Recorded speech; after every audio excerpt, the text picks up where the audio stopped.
You got I it. guess it's going to work. Perfect. I might have to wait for Elaine to help me find it. Yeah, post it. Elaine probably will not be here. She sent me an email early this morning that she wasn't feeling well. A lot of people are sick right now. I hope it's not GI. I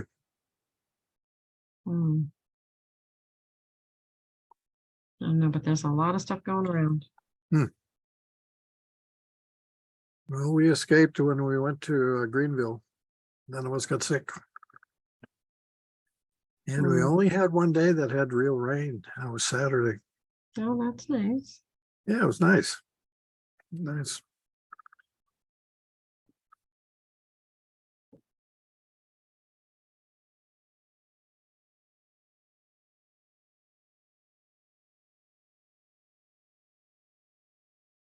I went on to the National Digital Equity and I enrolled in 6 classes. Really? Oh, fantastic.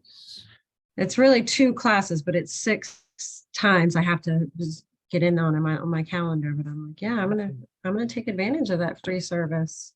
You're darn right. Yeah. Yeah, I want to talk about that as one of our main topics today. I didn't hear anything from either Scott that they weren't going to be here, so why don't we give him one more minute? We do have a quorum, so we can proceed. Okay.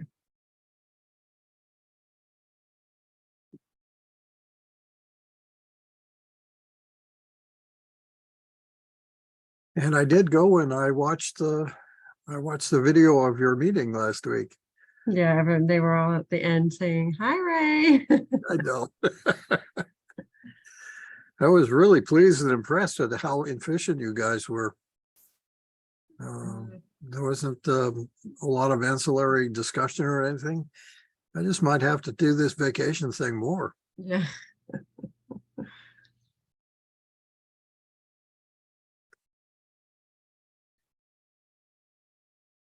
I don't have a vacation until third week of August. I am going on vacation. Okay. I will be away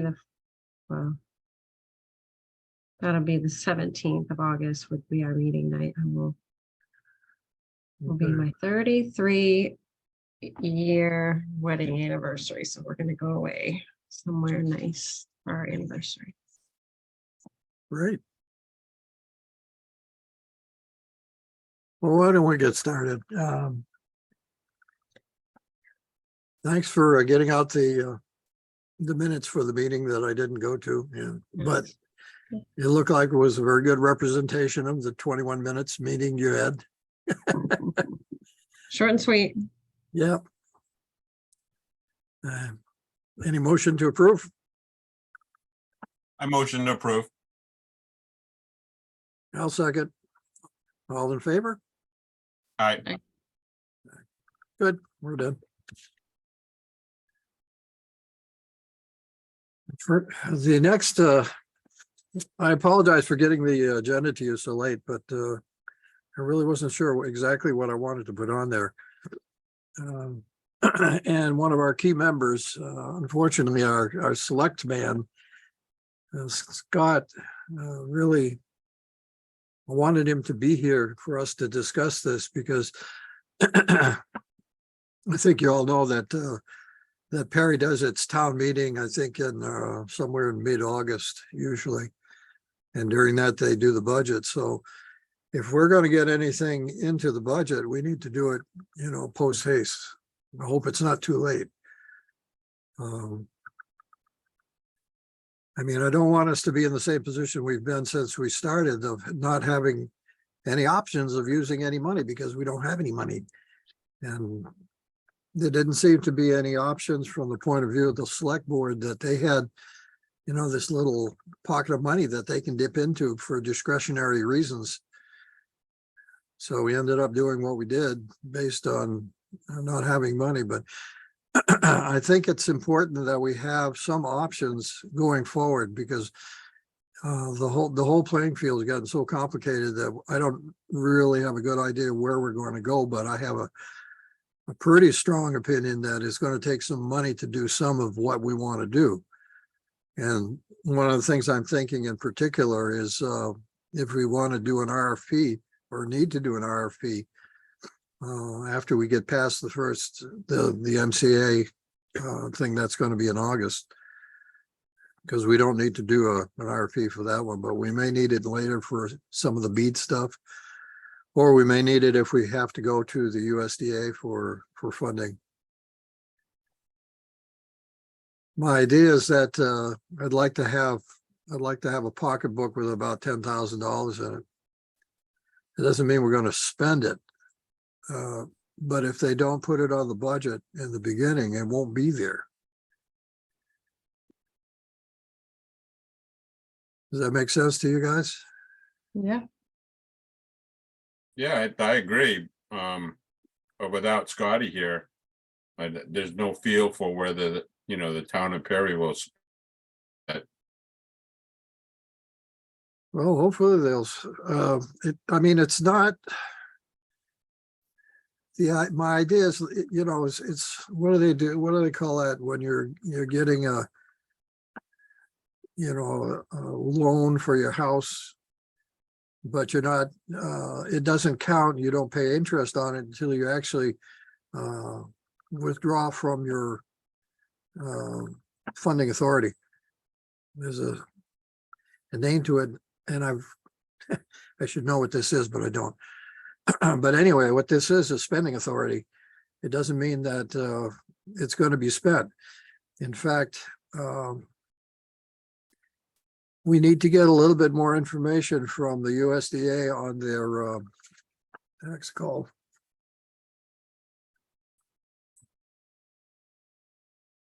BTA, Broadband Technical Assistance Program. You may remember that, John, because that was part of Jessica's presentation there.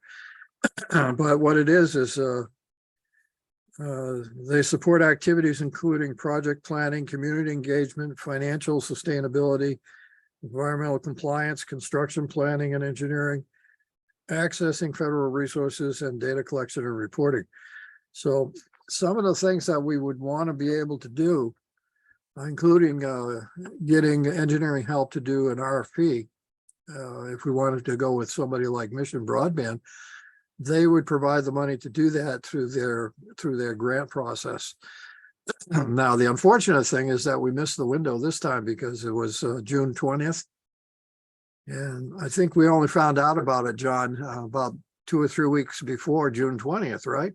Correct. At noontime, June 20th. That's right. That's right. And I just looked at that and I said, I can't do that. I'm just not smart enough. I don't have enough time. Yeah, because federal grants usually have an awful lot of overhead. The organization I work for, they had, I think, 4 full-time people in their grants and contracts group, and their responsibility was taking care of all the boilerplate stuff that had to go along with a federal grant and proposals and everything else. And we don't have that here. So, I talked about it with Elaine a little bit, and we sort of came to the conclusion that was beyond our reach this time. But it may not be beyond our reach next time. I suspect that they won't do it again until 2024. But we may have a much better feel as to what we need by then too.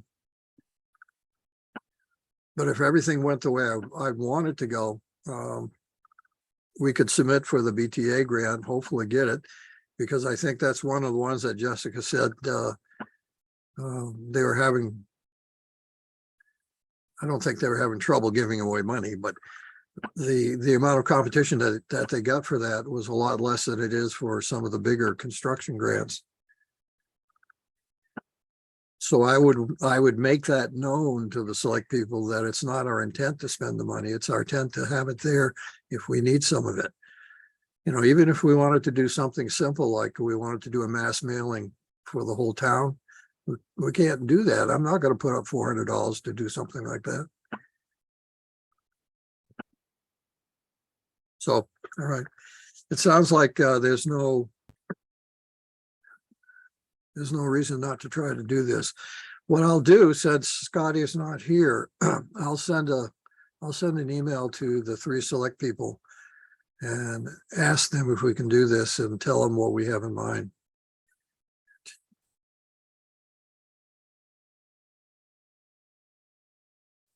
Yeah, there's not we're supposed to meet Tuesday, but it's the Next 4th. Tuesday? Yeah, okay. Yeah, but so we're not now.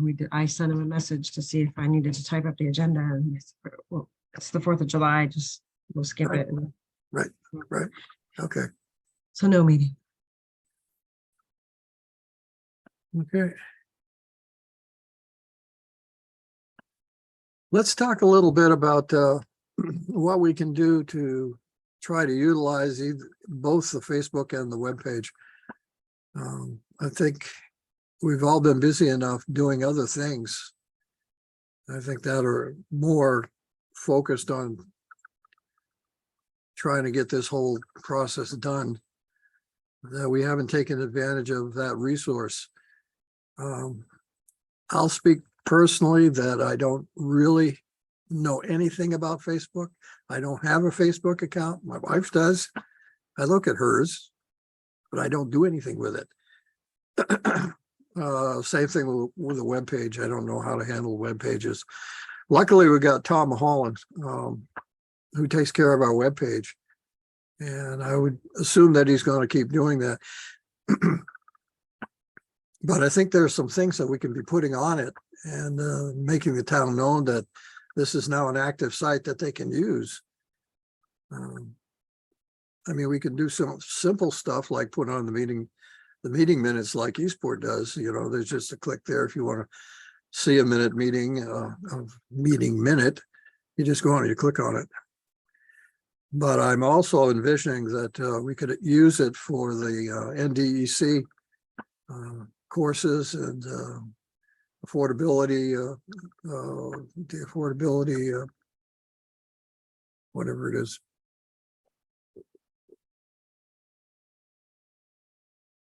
And have all that stuff on the website.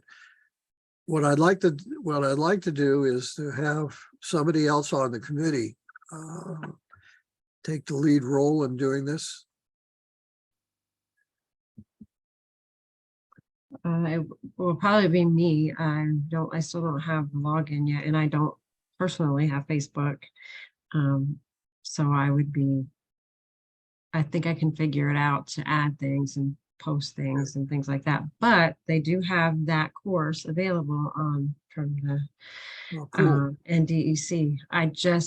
Some of them are in the evenings is the only trouble I'm having with some of their courses are during the day.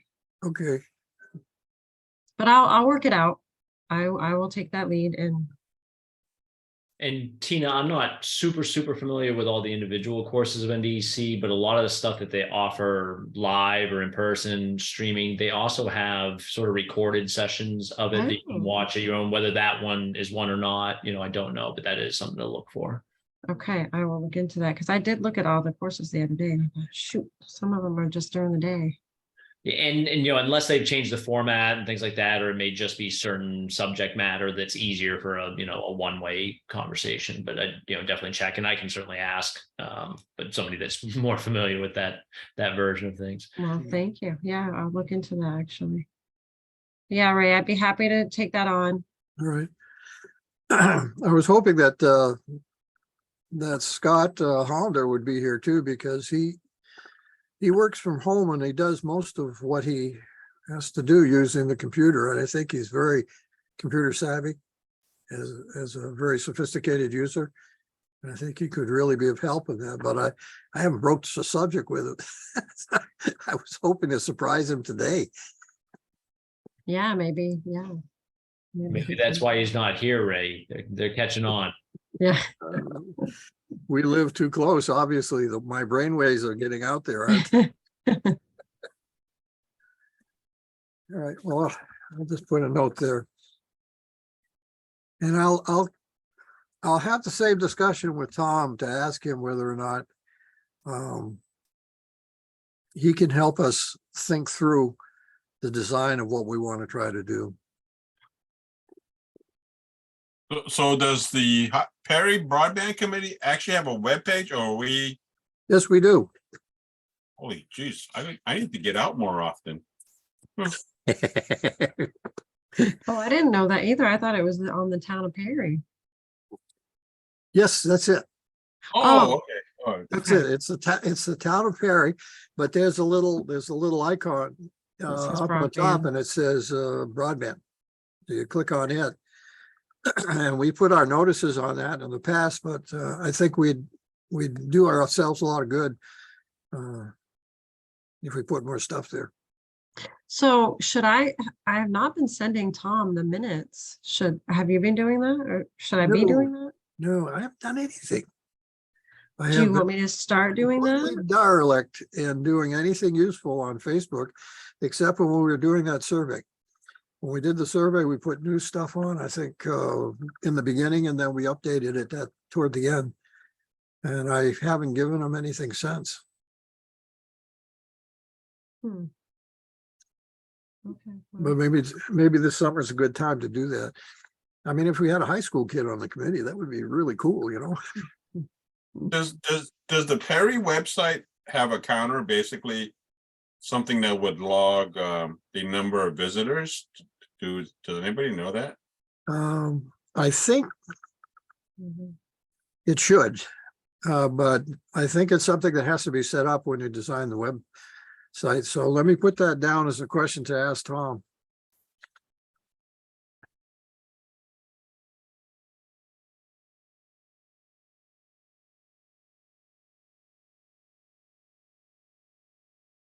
What you're thinking, John, about that?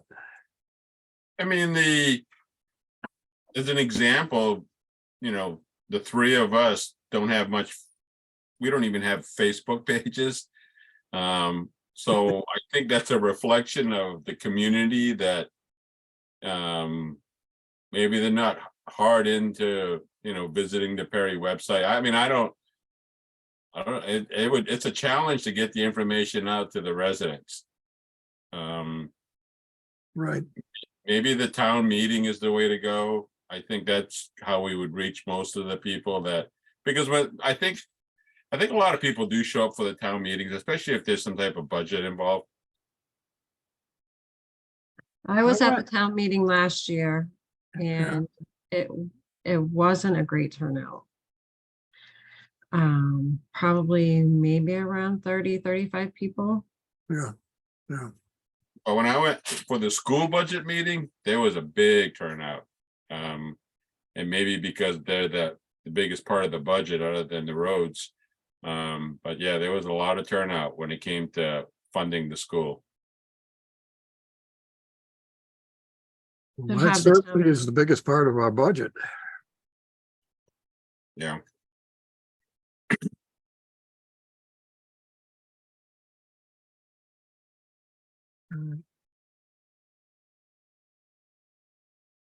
But yes, the town meeting is right around the corner. You know when it is? I want to say it's like this 12th or the 13th of August, Yeah, that makes sense. right around there. I think they were talking about. So there's the budget meeting and then the town meeting back to back. Right? What was No. the first one? I missed it. The budget meeting? It's that close together? No, maybe it's not. What am I thinking of? Hold on, I have a text message. Let me see what it says. Oh, she's just saying that we need to schedule the equipment and budget meetings. All right, okay. For our next select board meeting, we need to schedule them. So they're not on the schedule as of yet. Okay, But the 12th and 13th of August rings a bell. okay. Well, that's encouraging actually, because it tells me that we have time to get our oar in the water on this. So I'll do that this week, next week. But But isn't, the budget meeting is before the town meeting, obviously. Right. So it must be Yes, sometime in July. They only meet in, once a Yeah. month or once a year for the budget meeting, but You're right. Okay. Well, let's see what we can do on it.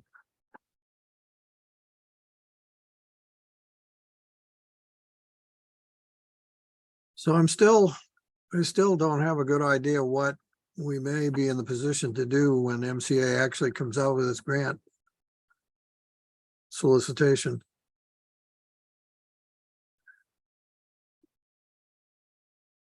I guess we'll have to wait and read what they're going to demand at us. I mean, their grants are also very complicated, aren't they? The grant process. I mean, there was at that last meeting I was at, the last Zoom meeting, there was talk about going out and doing surveys and physically getting the distances from the poles to the houses. It doesn't seem like it's a very simple process. They want some community participation. Are they expecting the town to actually make those measurements? That, I mean, that's what I thought. I mean, some people, they have 1,000 feet on a gravel road, and they're not going to appreciate, strangers walking down their road with a little measuring device or anything like that.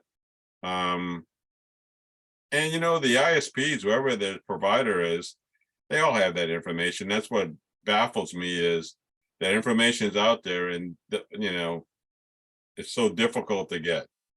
Right. And I know Chris deals with it all the time, that information is, I guess, proprietary. So yeah, I can speak to this. I don't remember anything from that specific meeting, John, and I may or may not have been there, or just not seeing it or hearing it the same way. So things like measurements and the footages and the mileage, that's part of, generally in the olden days, whatever, not that long ago, what we would do when we came in and did essentially like a gap analysis. And we've talked about that before. And what they're talking about at the town level is to avoid kind of those costs. If you went out and had people collect poll data, that used to be the big thing, is getting the poll data. At this point, that's probably not going to be necessary, because enough of the poll owners have provided that information, kind of like what we wish ISPs would do with their information. But it's the poll owners that have that, whether it's Versant, CMP, CCI, whoever the poll owner has to be. They've started providing that. So by the time you guys are ever sort of at that stage, that stuff will be relatively widely available. As far as like, the distances and measurements and stuff for the, like a fiber build and things like that, that is generally done digitally in satellite views. Nobody needs to go out and measure anything, for grant applications, and even for the RFP portion, we do it all within either Vetro or one of the other software platforms, that other companies use. Mhm. And that's where, I've been, pushing back a little bit on some of these things that are, procedurally, to me, a little dated. Like a gap analysis is super valuable. Like in for Perry's data standpoint, knowing exactly where spectrum is or isn't is valuable. The only real way to do that is ride it out, with somebody that knows how to just identify the cable plant.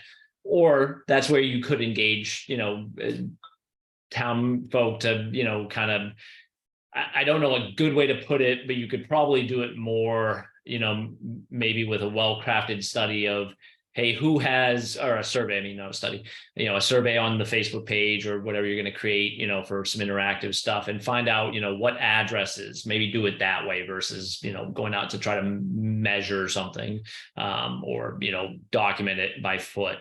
But the big, I'm trying to think of the sort of best way to put this out there. The last thing I ever want to do is discourage anybody's efforts at this stuff. But what I what I find is the biggest problem for committees and communities to kind of get to progress points, because I feel like Eastport's a little stuck right now because they thought they were on a path to an MCA grant, as did an awful lot of communities because they were kind of told that by MCA. The reality is now setting in that if you have RDOF or if you have Spectrum or Comcast or another provider in the area, you're likely not eligible for a grant. And even if you were, in the MCA world, there is still a community match, and they are not going to back away from that currently. If they revamp those rules, I would posture that they are not going to do it for communities that have a level of coverage anywhere even closely, what I feel like, Perry probably has, meaning that it's not an entire town that's not served. Now, that doesn't mean that's fair or not fair or whatever. I'm just kind of trying to give a barometer of where I think MCA is going to be in August and moving forward. My point being, the first conversations I would really start having, if you really want to know if you're serious about this, is what is the community ready to contribute if you come up with a model that you like, and if that number is 0 or that number is $300,000, whatever it is, that's going to frame your conversation. Because I'm very reluctant to advise a community to go after or plan for an MCA grant if they're not going to do a match, and that's going to apply to a lot of grants. It's just the reality. Now, there's going to be alternative capital financing, I believe, is going to be that next level. And we've talked about it a little bit here and there, but in one way or another, it's still debt. And if the community's not, prepared to do that, and I certainly respect that. None of us want our taxes going up. We don't want money being spent that could be used for, whatever the priorities of the town are. But I would just make sure that you guys are having that conversation first and foremost, because it's probably going to cost something. And I have not yet seen a vehicle that doesn't have that I think these communities are eligible for. There are other grants out there. Again, if you're 100% unserved and all that kind of stuff, I think there's going to be funding everywhere, but that's just not going to be the case in a lot of the communities. So that being said, John, there's once you kind of get a little closer and start, having the more conversations, there are ways to gather that data, but it won't involve people going out and doing it. If you hire Mission Broadband, a Casco Bay Advisors, even some of the ISPs that offer engineering services and things like that, that initial sort of data gathering should not be expensive. I think the days of charging $10,000 and $20,000 for that type of stuff is over. I just don't see a value in it. And honestly, I could spend some time with one or two of you and sort of show you how to do some of it in Google Earth, because you'll literally be able to measure things or something. We're going to get there. But until MCA announces what it is they want from their applicants, it's just, I wouldn't pay for anything, in terms of engineering and studies or RFPs or anything else. I'm giving you the best counsel that I believe is out there is do not spend a dime on any of that until there's a clearer picture of what the grant process looks like for MCA, or if you're going to go another route, you still have, like USDA still has that eligibility factor, even for the technical analysis grant. If you're covered by a provider, you're not eligible for that grant. Same thing with their build ones. So I'm not trying to be bleak, but I'm really getting frustrated with how many communities have been led down a path that leads them to banging their head on the wall that they spent a lot of time and resources, and what they thought was going to be an option is not. If Robinson had the result that, that Tom is reporting, man, my first conversation would be talk to them. If they're coming in and building a fiber network with no town input, that would be my first phone call. I know everybody wants to hate, Charter and Comcast and all that stuff, and it's well-founded, but if they're willing to do that, pick up the phone, have a conversation with them. And you know, Elaine can provide contacts, I can provide contacts, all of that. But I just need to get that out there, because I just don't think it's being well presented. You know, what this road really looks like. And I think Eastport, you know, when you talk to those guys, they're you know, they'll tell you the frustration they're having. They thought they were on one path, and it spent a lot of time and energy devoted to that, and now they have to completely readjust. I hope that makes sense, and I hope it doesn't sound discouraging. I just want you to pick the right paths and the eligible paths and things like that.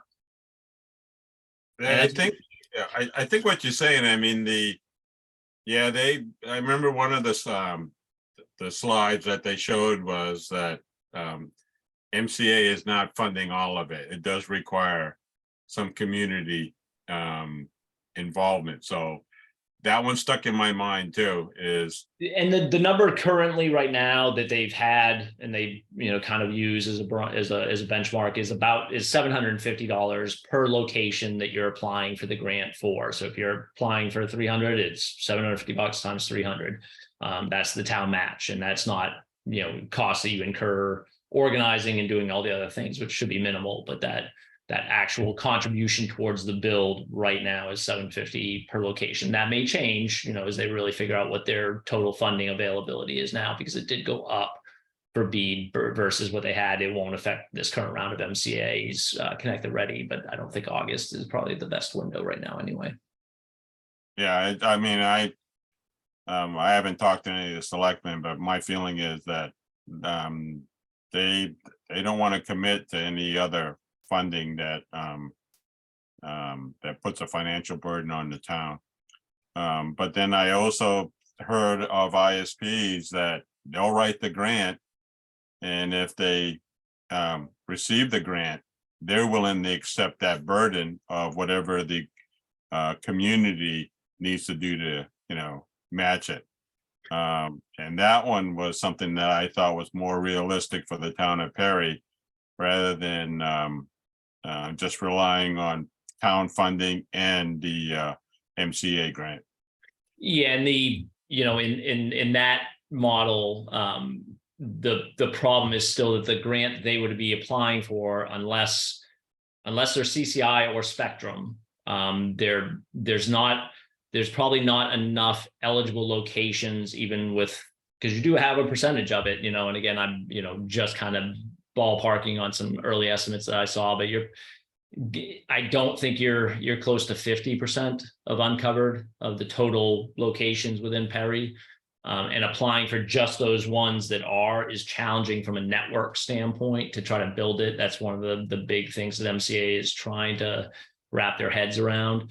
So for like Spectrum, because they already have a plant, they can just extend it with grant money. So it makes sense for them. For CCI, they have RDOF areas in the area that they, you know, apparently would like to build to someday. So they may have an interest in building, but for like Axiom or Pioneer or Matrix to come in and just propose to build, apply for a grant and build the areas that are uncovered, I just don't see a path that would make sense for any of them, because there's not enough money unless it's part of something bigger, which is why those regional build conversations come up a lot.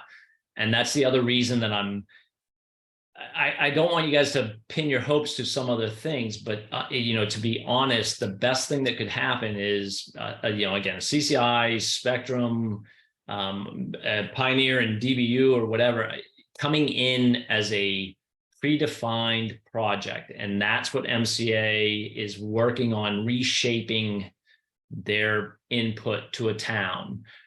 They should identify areas that are eligible for their programs before they encourage anybody to do it. Because if they're not eligible, they shouldn't be encouraging this momentum and things like that.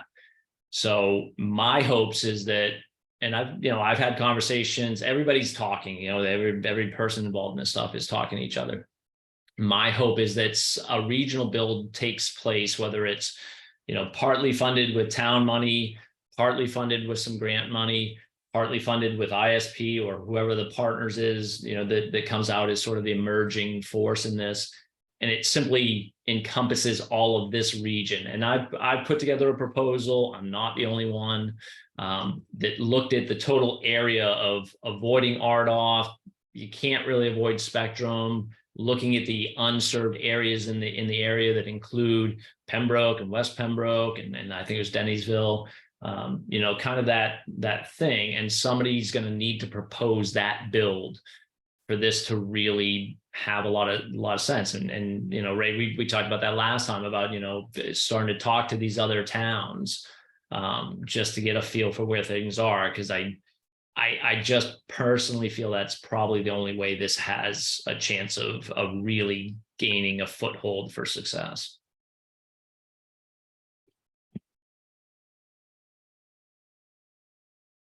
So why doesn't Spectrum, I mean, they have a heavy presence in Perry. Why is it that they don't expand their network to the other, let's say 42% of the community?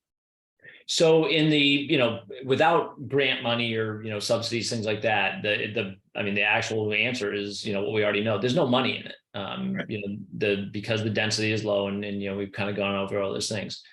If they do another round of the Reach Me grant program, which I can't remember if we've talked about that as a group at all, but that was essentially a program by MCA.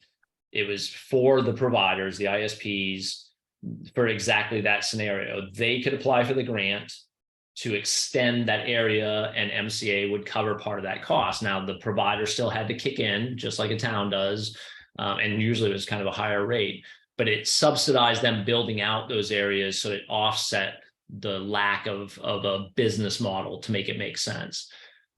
And as uncomfortable or unpopular as that is for a lot of areas, if it's that model versus not getting coverage or having to take on a debt load, that can be a pretty attractive opportunity. And again, if Spectrum, you know, did fiber work, what I was told a little while back is that for any grant money Spectrum was receiving, that the builds they did, even if they were an extension off the existing, it would be a fiber build from that point on. That doesn't mean they were going to rebuild the whole network.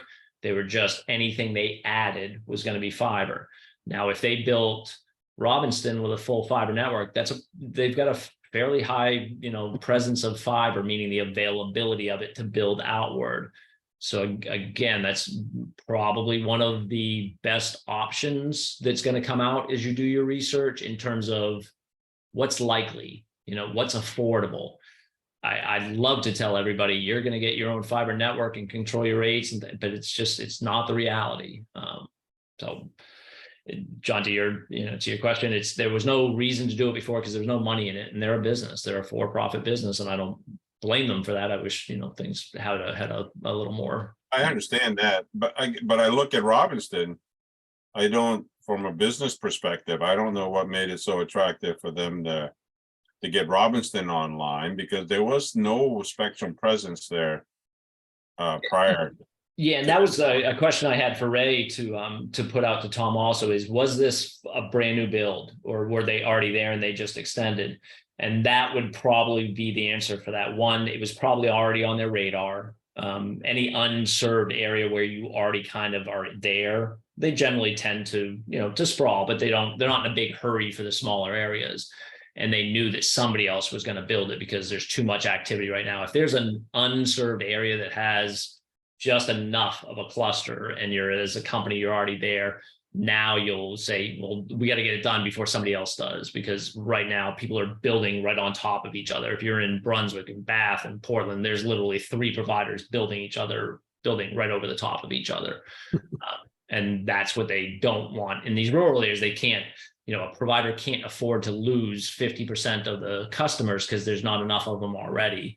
So they're just protecting their turf, you know, from a business standpoint. That would be my guess as to what happened and why they suddenly had interest in Robbinston if there was no existing network. Yeah, I mean, Consolidated had a presence, but again, that was DSL, so it wasn't anything to shout about.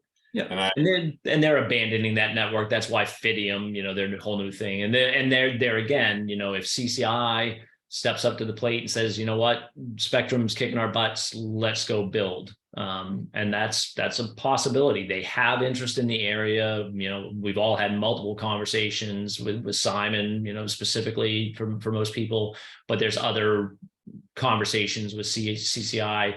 They're interested in the area. They know there's some grant money. They know there's, you know, the potential for subsidizing the builds out to their RDOF. So again, they're a serious contender for prospects of where your likely partnerships should be. And that's what the whole path down the MCA road, if that's the way you're going, and even USDA, is you need to identify who that partner is, and you don't need to spend a ton of money to do that. That's my personal belief. That's not necessarily shared by, you know, every consultant or every agency or whatever, but I think you have the same conversations that Perry had, that Eastport had, that you guys are starting to have. And when you say, you know what, these are the guys we feel comfortable talking to, let's pursue it a little further, they'll answer the questions of cost and things like that once you get to that stage.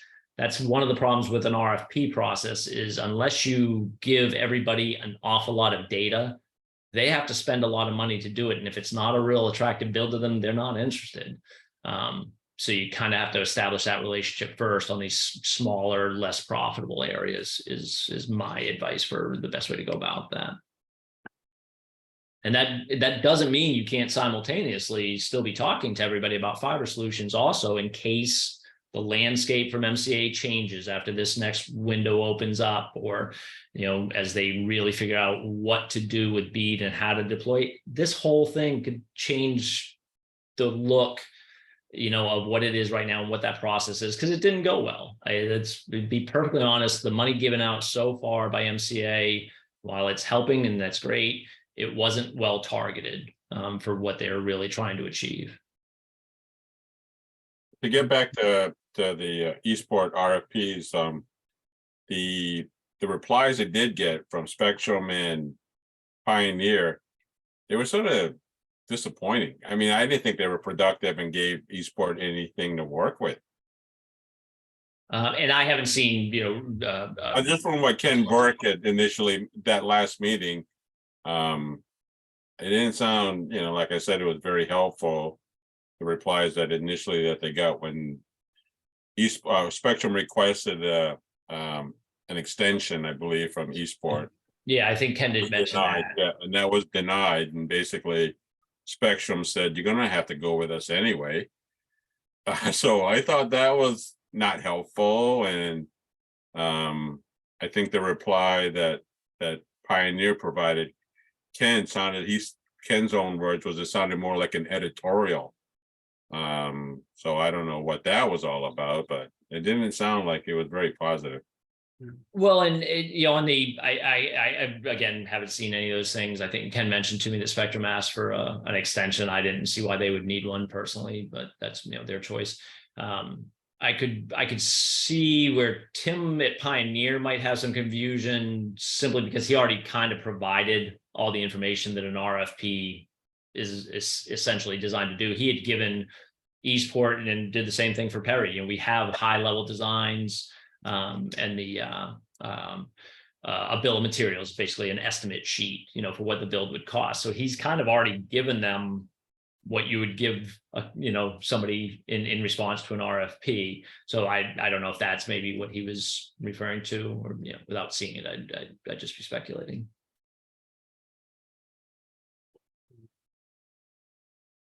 But the bottom line is that it would still require some type of funding from the community, from either Spectrum or Pioneer. I mean, the RFP that they gave us, it still would require, even with an MCA grant, it would require some funding from or commitment from the town.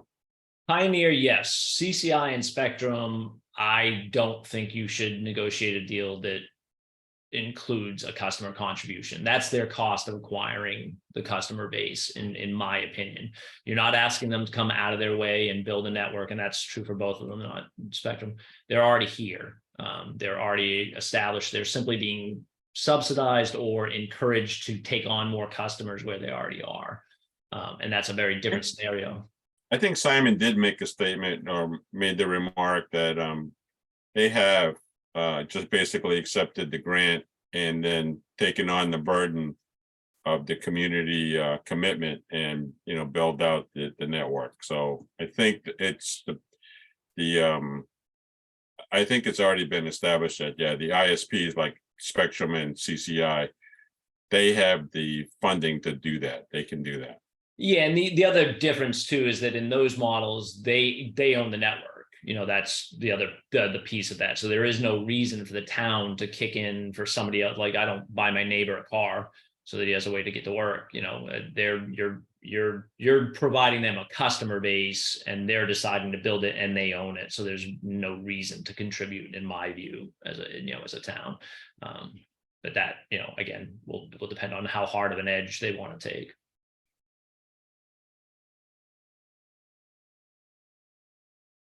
Well, I think the good thing about the way we've been proceeding is that we really haven't put our eggs in any basket yet.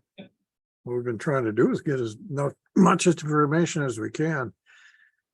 I mean, my own thought processes are intersecting so much with what you're saying, Chris. You say something about Robinson over here, and I've already thought that through a little bit. And oh yeah, I'm agreeing with what you're saying because I've already thought about that too. So there's a lot of intersections about the possibilities that you're trying to just kind of put on the table for us to think about. I am really pleased with our thinking ahead a little bit and asking Tom to answer a bunch of questions that I think is really going to tell us the story of what the hell happened there. How did they do this? I mean, I can't imagine Robinson went to Spectrum and asked them to do this, and they said, "Oh yeah, sure, we'll do this." That doesn't make sense to me. But I don't know the story. So tell me the story. Let's get the information, because if there is a strategy that we can employ with somebody like Spectrum, I don't have any problem talking to him directly. And, as dumb as it might sound, Spectrum is well aware of what their sort of reputation is in communities and in a state and things like that. And if they take on a project like this, they have a chance to kind of shine that polish up a little bit. And that may or may not matter in wherever their home office is, but they're trying to make a lot of deals with the state and MCA. And, myself and other folks have encouraged MCA to start using the stick a little more than the carrot with some of these providers. And if you want the nice gravy, grant money, you're going to have to do a little hard work somewhere. And that's where these tougher builds are. And I hope I'm mildly confident that MCA is hearing that and maybe start to leverage the money that they're deploying, even where people don't want to go as a provider. Right. I don't know if Elaine told you, but she asked Ken Joe to provide us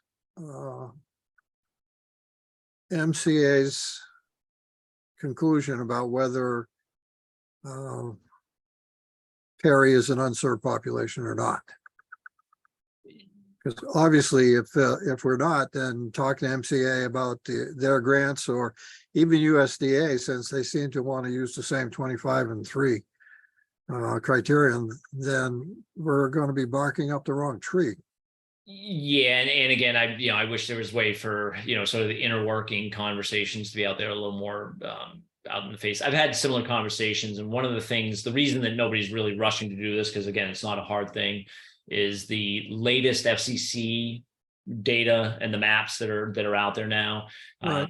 The newest version isn't released. Actually, I think it would have been released yesterday in terms of what is available to like an agency like MCA, and they'll integrate that into their map. And I spoke with Megan, who's the GIS sort of guru, the wizard behind all the data, about a week and a half ago. Very similar conversations and things like that. And until that data set is in there, which will probably be the data set for the August window, because there's not likely to be any significant challenges to it by then that would have any real merit.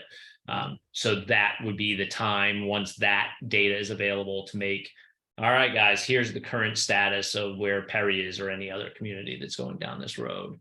Right. And again, I think prior to that August window, a lot of the questions you have will probably be answered by default, because I think they'll make a lot more of that data available. Very good. I mean, just from the information that we've been able to glean so far from a couple of different sources, including our survey, I'm still personally convinced that we have probably over 50% DSL in Perry. Now, whether it's 51 or 55, I don't know, but I think it's over 50. And I think we're probably saying the same thing, but don't be concerned with DSL, but what you need is less than 50% or 49% covered by Spectrum. And remember too, that's just a threshold. There's going to be an awful lot of communities, because these are competitive grants. Right. The guy that's 48, is going to score better than the 49. Right, I get it. Yeah. That's the reality of these things. And again, that August window is just not really well funded for the amount of applicants that are rolling over from the first one that didn't get it, that are, at a really good stage already and all that stuff. So I don't think that's really here nor there for Perry, because I just don't think it's the appropriate window for you guys. When I calculated Spectrum, I got them coming in at about 42%. Of coverage. Yep. Um, That was from the number that they gave us during what's her name's presentation? Christina? No, Melinda. Melinda. Yeah, Yeah. just like Christina. Oh, and actually, Ray, I owe you a map. You just refreshed my memory to just do some line work on essentially within Vetro or something else, so I can show you what the map looks like versus where they proposed locations are. And I'll try to get through that. I'm on the road starting the 6th or 7th. Technically it's vacation, but it gives me time to work on side projects. So I'll try to get that done. So at least you guys have sort of that baseline look of what we think we are, because all I can do is sort of estimate based on where the pole line maps are, because that's what generates some of those things. A provider went in and did that. So by that poll data plus what Spectrum says they have, Right. I kind of give you an idea. Yeah, I'm basing it strictly on the map that they gave us during her presentation also. In fact, John and I have made a commitment to each other that we're going to do the road mapping of not only the where Spectrum's lines are, but also whether people are connected, just to kind of estimate what the take rate is now. And I think we can probably do that certainly in a day. And Ray, have you seen the FCC broadband map with the locations and things? They have it on the MCA website, but you can also just go right to the FCC's map.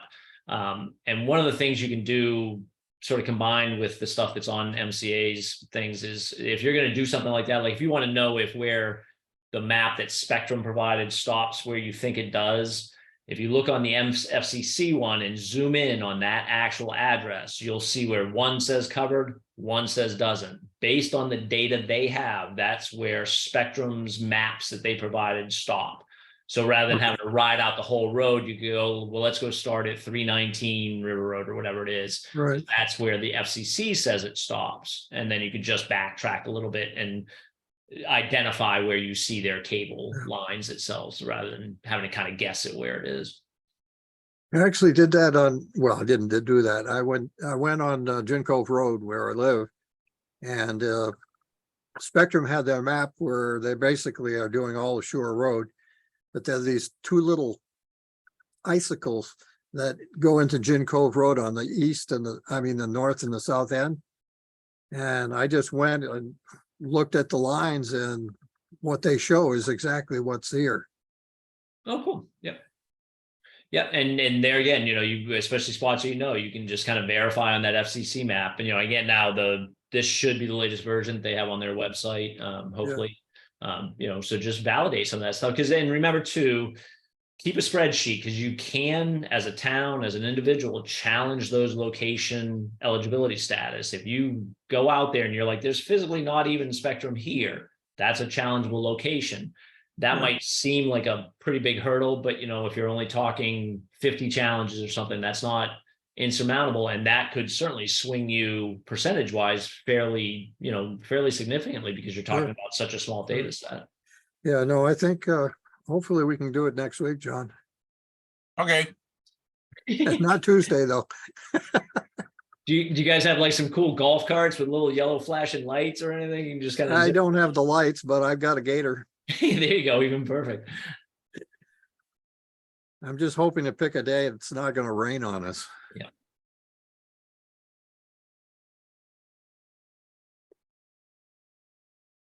Well, I think we've had a good conversation, and we've gone through all the stuff I had on my agenda for a change. Yeah, Chris, that was very good advice on all levels. Like you just really got my brain thinking a whole different way too on some stuff with the ISPs. Yeah, and the biggest problem out there is not that anybody's going about this wrong, or that the providers are evil, or MCA is doing it wrong or anything. It's just that it started before anybody could really had time to develop a good plan for this. And that's just because it was required. They had to do it fast, and it was already happening. So I feel like they're starting to get their feet under them. They've got a better understanding of how this process works.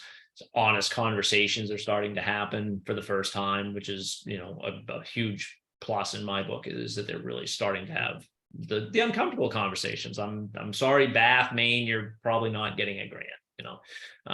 But your biggest problem for some of these communities is that you don't like the provider, and that's valid, but it doesn't mean that that's what those funds are intended for. Right. Especially when there's areas that severely need it, and if Perry is one of those towns that's got, that much of uncertain, then it's a very valid argument to make on why it should be funded. And in that case, you just need the data to back it up, and that's not that hard to do. Right. and should we be adamant about fiber optics to the premise, to the house? I mean, it would be wonderful, but 200-300 download with maybe 30 up,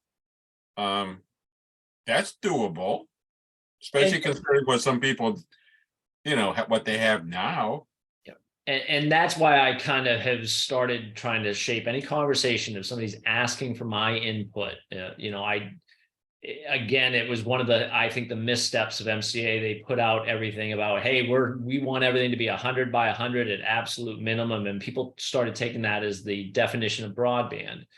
All that number is that if you're building a project that's funded with grant money, it has to provide that at the end.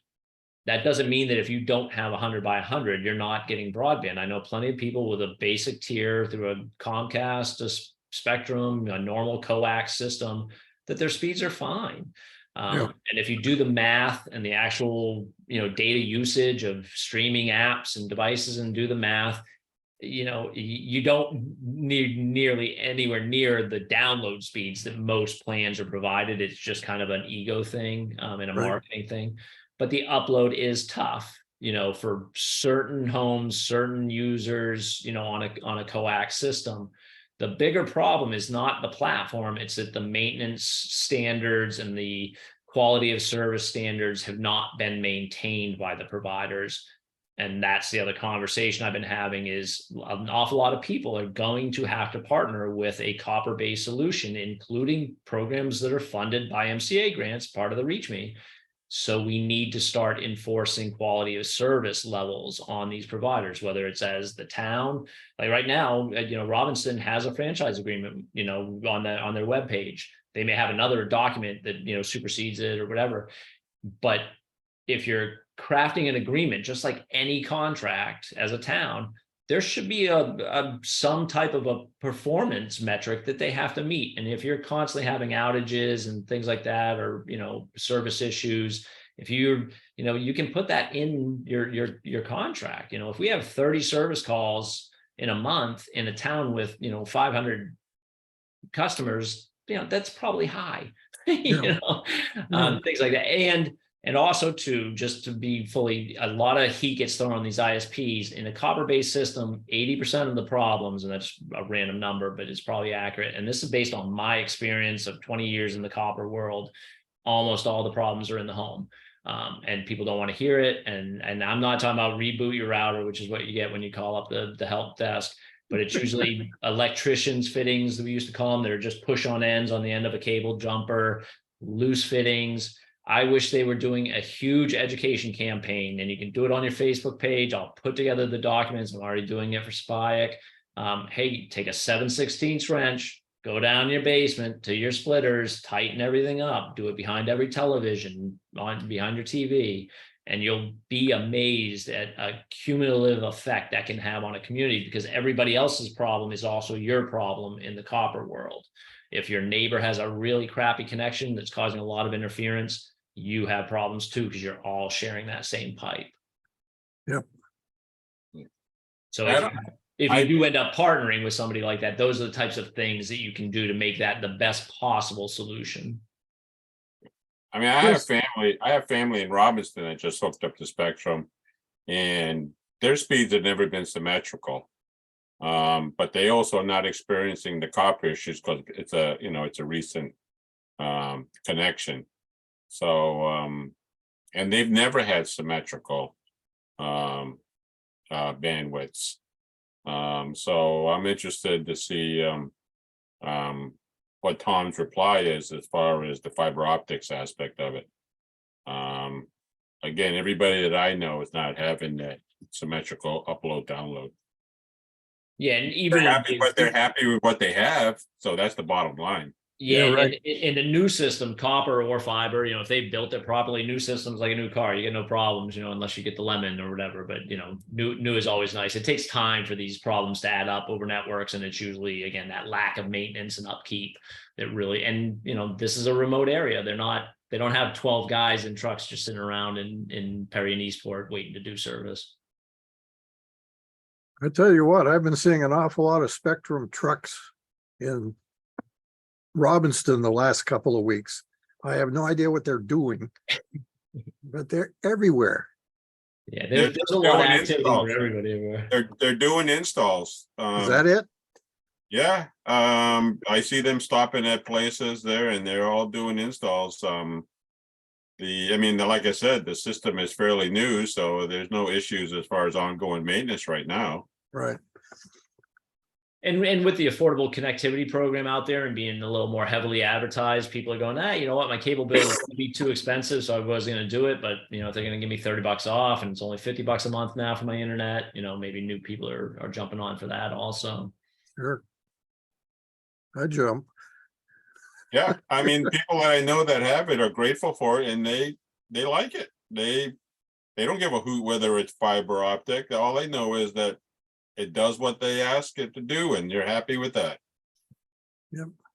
And that's, anytime anybody's going to engage me for my opinion part, my answer is always going to be, it's whatever solution works best for your community is the best solution. It doesn't matter if it's this or this or this. If you guys decide it's what works for your town, then it's the best solution. And it doesn't matter what anybody else has or doesn't have. Yep. I agree. Hmm. Unfortunately, we don't know what that is yet. No, nobody does. I was at the Green town meeting last night, because we're engaged as like the advisor for them for right now. And one of the guys said, hey, what's going to be the best technology in 10 years if we build this fiber network? How do we know? I was like, man, if you can tell me the answer, you can be my investment advisor, because there's no way to tell what 10 years from now what's going to look like. We might all be getting wireless electricity at that point. Who knows? And fiber is a great thing, and we assume it's future proof, but there's no way of telling. No.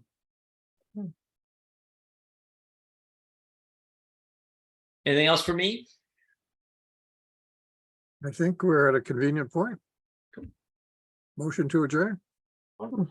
I second, but thank you, Chris. Yeah, you put everything in its proper perspective. The Well, reality. Too, mine's just one voice, and it's my perspective, and there's a ton of way smarter people out there that have probably different answers. So don't, mine's No, just, but that was a reality check. That Yeah, for sure. really. right. Well, if I don't see you guys or talk to you guys, I hope everybody has a really wonderful, long, safe, awesome weekend. Same to too. you. Well, Thank you thank so you. much. To you. Thank you. Talk soon. So Wow.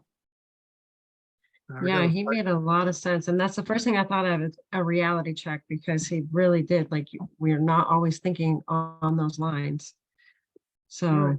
it makes a lot of sense. Yeah, I mean, we've had this conversation before, but I really value his ability to reiterate and basically say the same thing. He's very consistent in the guidance that he's been providing to me and to you and to the rest of us. yeah, he doesn't seem to have an agenda. I mean, there are people that they just, they don't like the ISPs and all this other stuff. But the bottom line is, if we can get reliable, high-speed broadband to the community, it doesn't have to be fiber optic. It doesn't have to be, owned by all this stuff. I mean, we just want something that the community can use and what's best for everyone. And that's, I think, what Chris put it in proper perspective for me. Sure, Same. no, I agree.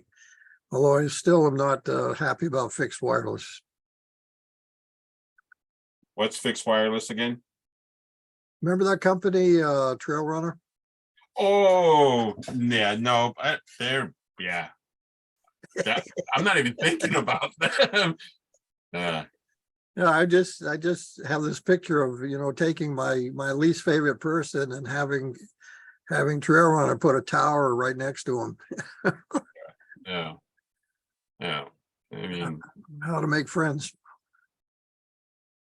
no, I mean, that's a company I'm not sure if it's gonna be around in this neck of the woods for very long. Well, they seem to be doing some stuff. Hmm. I mean, I think their biggest customers are the Verizons and AT&Ts out there, because they're basically leasing out capacity on their towers now. Yeah. Well, Elon Musk hasn't let me down, so at this point I'm content with what he has, but the fact that Spectrum moved in next door to Robinson, all of a sudden my prices dropped and they took the data limit off, only because Really? yep, only because of competition. I went from all of a sudden I'm overserved. I'm in an area that's considered overserved, and it's only because Spectrum is next door. Right. So competition is a good thing. It is. It is. Yeah, We it really we is. just have Yeah, to and- figure out how to talk to these people. Right. I was gonna say, now that there's competition and next door neighbor Robinson is getting fully, installed, maybe it is that conversation just to say, hey, look, just Right. what Well, can you do for I us? hope Tom answers our questions. He's got a very busy month. I mean, he basically said, I can't do anything in July. Right. So I said, can he answer some question? And he said, yes. So hopefully he will.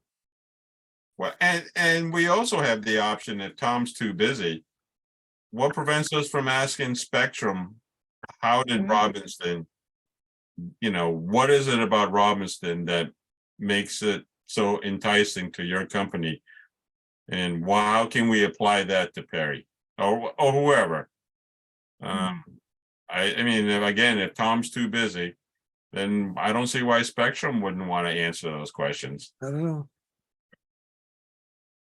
Worth a try. He can't be the only person that knows everything in Robinson. No. Mm, Every time I have interactions, it's always Tom. Yeah, I know. So, Now, the John Stanhope that's on the select board in Robinson, is that the same dude that's on the Perry board? It's not. no, I think it's father-son. Is that what it is? No, it's Oh. not. Oh, No. okay. Yeah, I don't even know if they're actually related. They Yeah, might be distantly, but yeah, no. They're Okay. Two Okay. different people. That makes sense to me. Yeah. I met Scott McNichols gave me the name of Earl Stanhope, who is very much into gravel Yeah. roads, maintenance, all that stuff. And I asked him if he was related to John. He said, yeah, kind of. Apparently there's a bunch of branches of their tree that just come in this whole neighborhood here, but they're barely related. I don't thought know if it could everybody be looked like barely related, but I thought the family they're not tree. close cousins. yeah. Huh. All right, I'm going to turn off the recording. Okay.